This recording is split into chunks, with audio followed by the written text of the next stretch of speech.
Hello viewers, আসসালামু আলাইকুম। সবাই কেমন আছেন? আশা করি সবাই ভালো আছেন।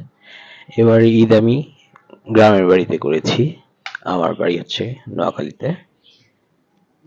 এটা হচ্ছে আমার নানার বাড়ি এলাকা।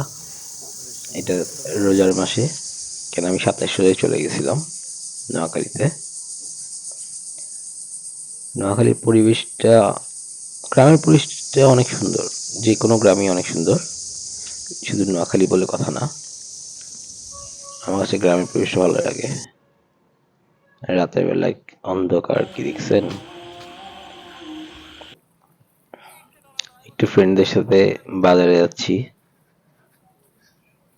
অনেক অনেক কিছু করবে।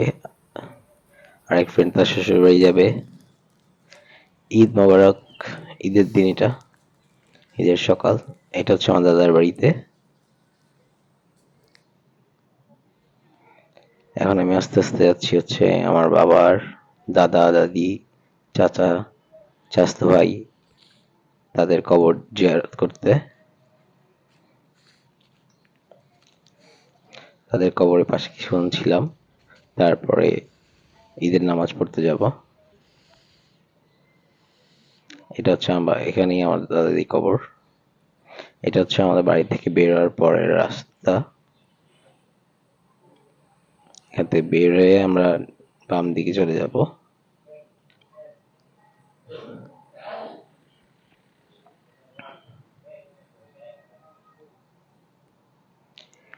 আমাদের এখানে একটা খাল আছে। রাস্তার পাশ দিয়েও খাল, আবার বাড়ির ভিতর পর্যন্ত গেছে খাল। মসজিদের ভিতরে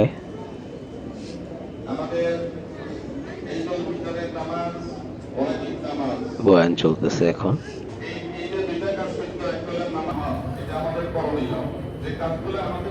আমার অনেক লজ্জা লাগতেছিল। অনেকদিন পর গ্রামে গেছি, অনেকেই আমাকে চিনে না। আজকে হচ্ছে ঈদের দ্বিতীয় দিন। সকালবেলা ঘুম ভেঙে গেল। দেখাই আপনাদেরকে সকালবেলা গ্রামের মধ্যে কেমন পরিবেশ।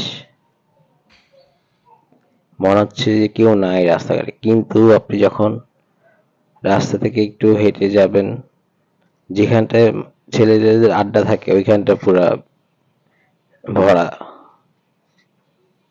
সকাল সকালই শুরু হয়ে গেছে ওরা। দেখেন, সবাই লুডো খেলতেছে ৪ জন মিলে, আর ৩ জন দেখতেছে বসে বসে।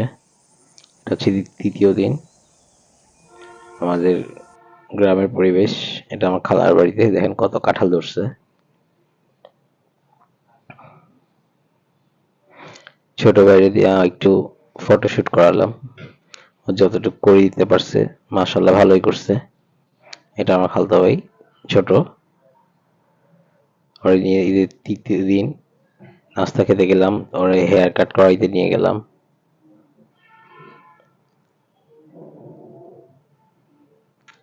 ভালোই ছবি তুলছে। কেমন লাগলো আমাদের গ্রামের দৃশ্যগুলো জানাবেন। আমি ঢাকা ব্যাক করতেছি এখন। আল্লাহ হাফেজ।